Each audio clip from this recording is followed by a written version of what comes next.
As we move into October, we catch up with Garrett Sweeney. No one has had worse of a start to a season than he has. All of September he had hunted and only seen one deer. With the cold front coming in October, he felt it was the perfect opportunity to get in the woods and make some magic happen.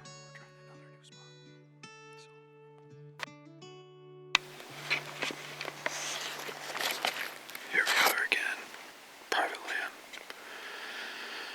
I'm hoping one of these days I'll actually have video of a deer walking around. Hoping it gets interesting here at some point in time. It's been too many sits with seeing nothing, so hopefully it's gonna happen one of these days. A lot of pictures during the daylight this morning. I'm trying the far north side of this property to see if I can catch the deer coming into the property instead of, in the evening instead of just leaving the property in the morning, so we'll see what happens.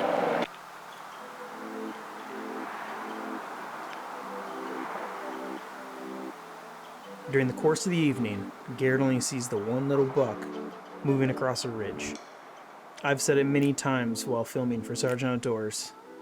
If I start tearing down the cameras and a big enough buck walks by, I'm going to make the decision to take my shot. That is exactly what happened during Garrett's hunt. As he's packing up the cameras for low light situation, one of his shooter bucks come walking through. From here, I'll let him tell the story. Whoa, smells like a dead deer in here. Oh yeah, dead deer. Well, how's that going? That's pretty good. And tell me what happened. Well, Because it's not on camera. well, we did do an exit interview. Well, we're doing another one with the good camera that I just spent $1,000 on. Nice. So. Might as well. Alright, so this is the first time the Muskie Master over here himself, he was supposed to film his hunts, but apparently he gave up on that. No, I'm just kidding. Yeah. But, alright, from his words, let's see what happened. What happened? Well, this guy we've had on camera for, I don't know, he's been pretty regularly for the last couple days, realistically. Sat in a new tree stand today, because all I was either seeing was this goofy little 7-pointer or, a couple of does. Went to the opposite side of the property because all the pictures that I was having on this side were all daylight, or right away in the morning.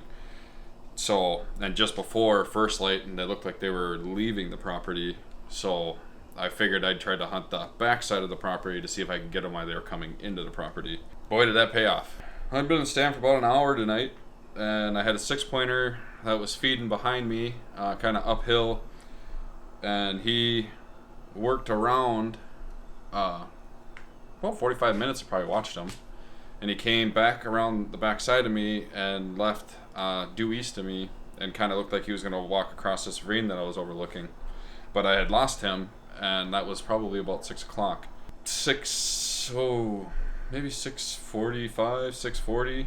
I caught movement again on the opposite ravine that I'm hunting, and I thought it was that 6-pointer coming in. So started packing everything up because it was starting to get dark. I mean, sunset's at 6:50, and I was down in a hole, and it was dark already because of all the vegetation and the leaves that were still on. Then he picked his head up, and I saw it wasn't a 6-pointer. So it was our the number 2 buck that we had on camera that definitely where we were going to try to go after on this property. So basically him and I did a stare down for a while, and I was trying to decide if I was ready to fill out or if I wanted to, or shot my buck last year on the 13th, so I didn't get to really enjoy the rut the last couple years.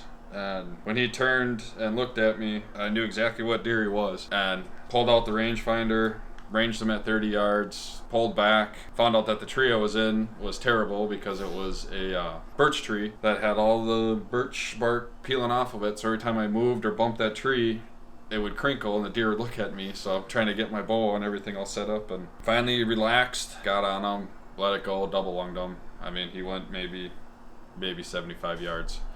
He actually ran towards the road, slid all the way down the hill, right at the bottom of the ravine. It was basically a flat drag all the way to the edge of the road, and then we had to go straight uphill. But I couldn't be happier. I mean, man upstairs was faithful tonight and goes to show, even in October when you get a massive cold front like we had here the last 3-4 days, the deer have been on their feet and feeding heavily. And I mean, I've even had pictures of bucks dogging does. So it was just fly of the moment. Yeah, that ain't no lie. Like you guys will see, or like you had seen before my hunt, those bucks are running around with their tongues out chasing does like it was the rut already, so it's pretty cool. But the old adage goes, don't pass up a buck on the first day that you'd shoot on the last. So yeah, and that was because you never know what's going to happen when it's hunting season. But absolutely. Huge congratulations to Garrett. Make sure you like the video for him and congratulate him down below. And then we got some footage coming. Hunting season is very unpredictable, and Garrett's season is a prime example.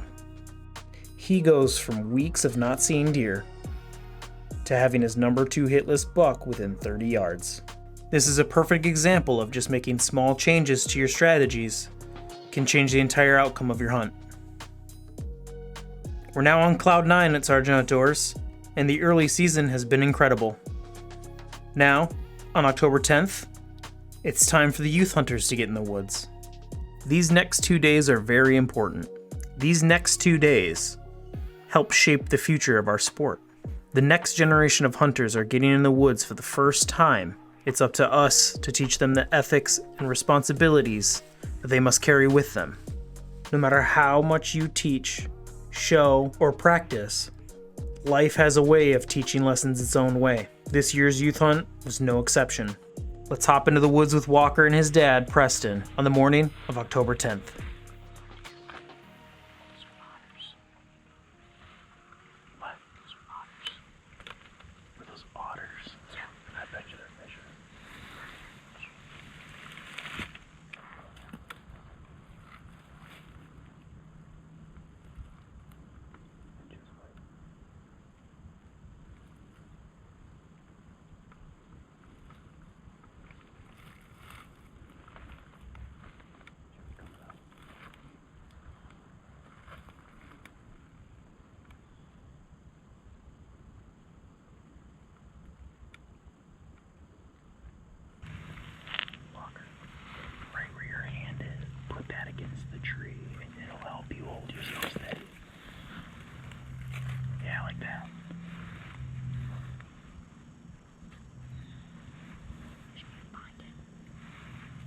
You're on 3, right?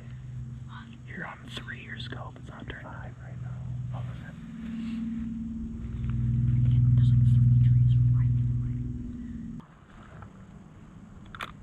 there's another one to the right. What? One way to the right. I don't think that was a doe. That was a buck. That was a buck. He's chasing the doe. Yeah. Pretty far. Can't see him now. I see it. Is that a buck? That's a little buck. If you see it, you can shoot it, you know. He's to the left of the door, to the left, to the right.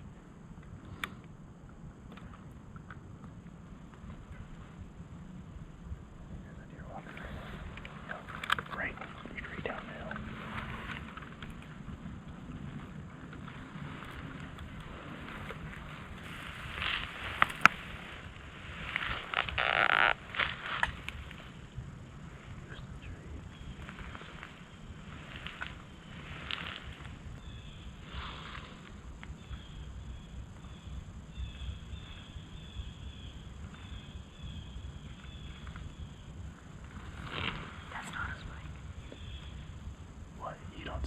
You see a bigger buck. Where? How big is it? I don't even know how wide. 107-pointer. Really? Yes. Keep the gun ready.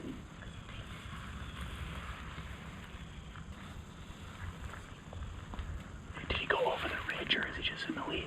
He's right behind that leaves right there. Right on the break here. Where he turns the leaves. He was walking that very edge and he's right back. That's the one I thought was a spike. I was on a spike, so I don't know where the other one is.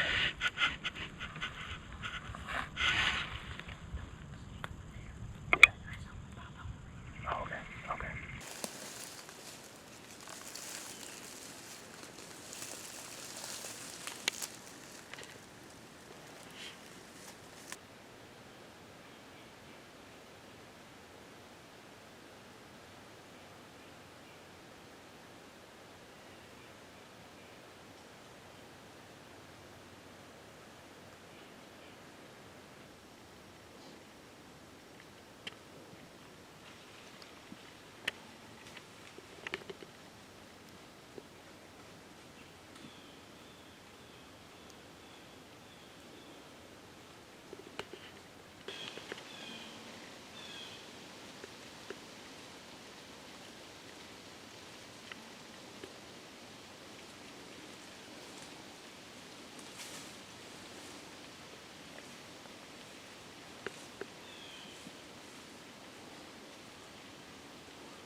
pretty good chance at a nice buck.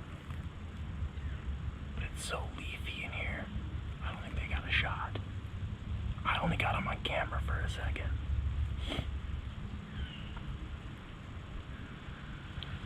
Hopefully they make their way back. It looked like he was chasing a doe, so they're still on their feet. It's 9 o'clock.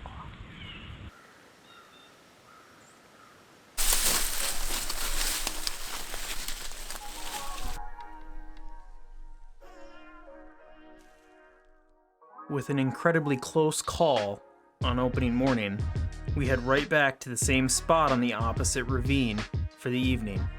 Unfortunately, a coyote chasing deer spoils our evening hunt.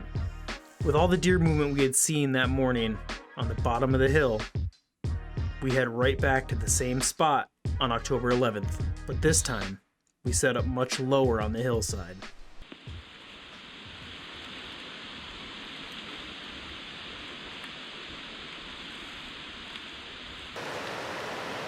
The doe.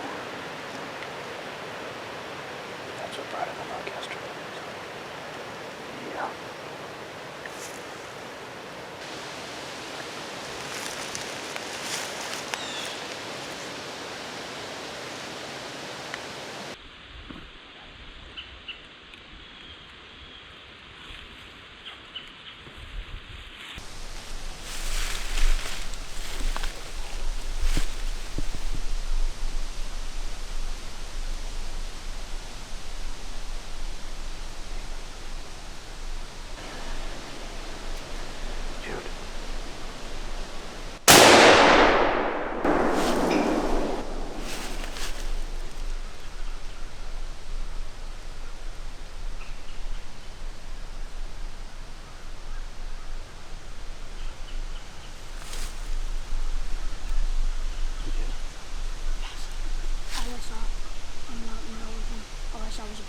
I aimed right up into SOS head, he lifted it up, put it back down, and I just went back a little bit, it smoked him. I know I hit him. I'm pretty sure you. I want to say he kicked. I hit him. Yeah. That's the first time I saw him is when you shot. I could have swore I saw him kick. Yes, he did. Because he jumped and kicked. Right? Is that the 8-pointer? Yes, yes, yes. Super dark body. Oh my god. Oh, let's go. Oh, I saw leaves and then I saw him pick his head up. I was like, I can see brown. And he took one step, pow, and I saw him kick his legs. Oh. Yeah. He went straight that way, straight to the right.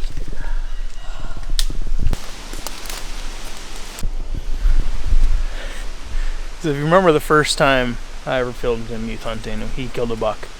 We couldn't find blood. Well, same thing.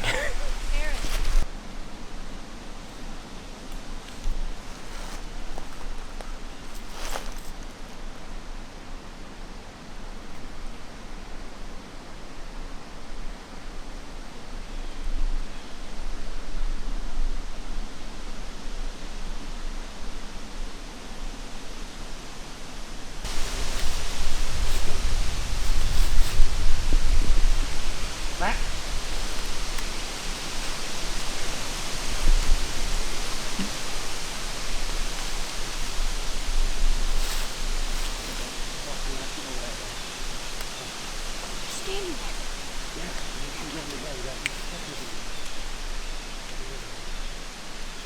That's it. Yeah. Alright, so we see the deer. He's up on a hillside. We're trying to get in position here to get a shot where we're not shooting over the hill. Know your target and what's beyond. He's pretty hurt, or he's got it. He got up.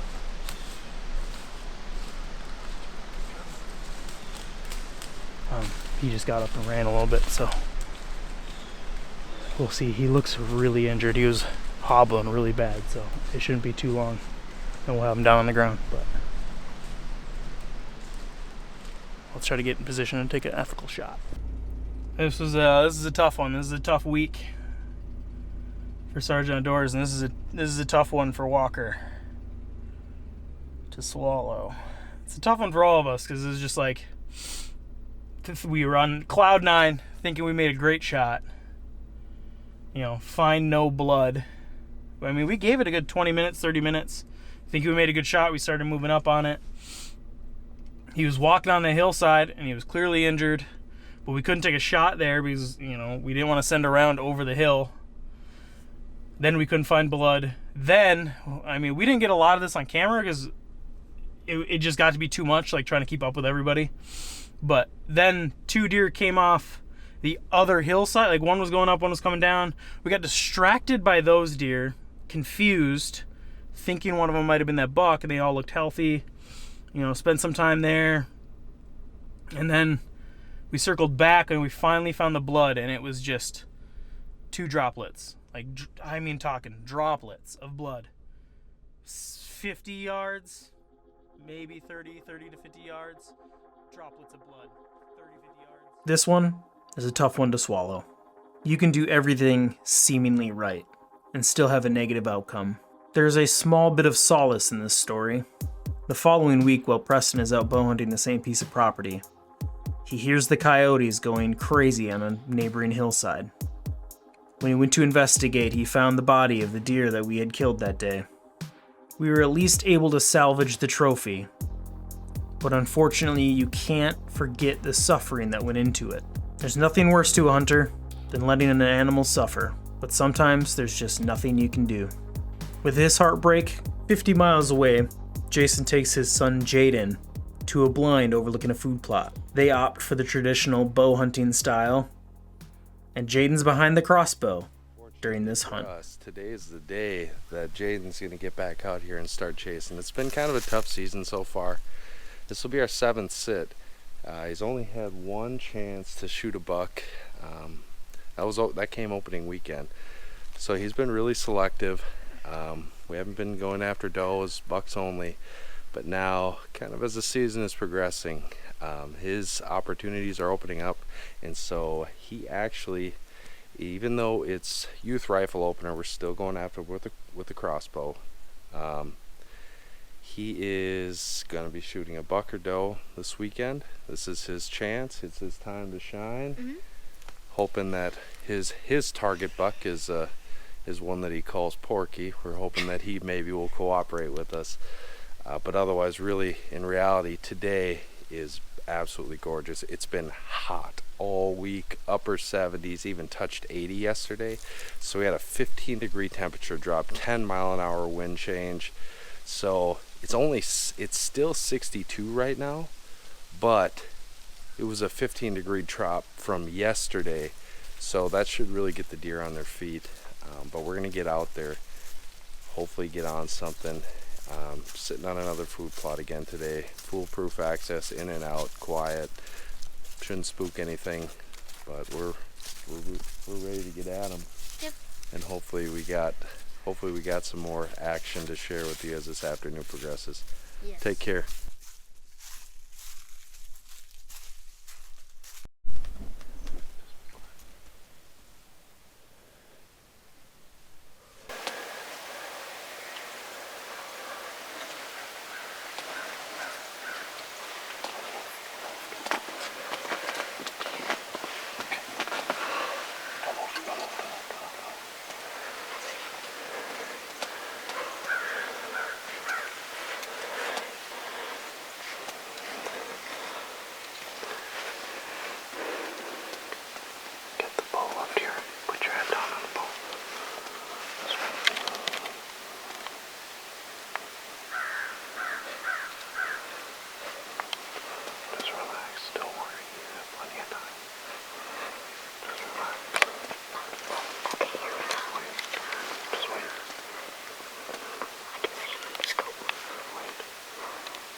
Hey everyone. I just wanted to follow up, do a little recap on tonight's hunt.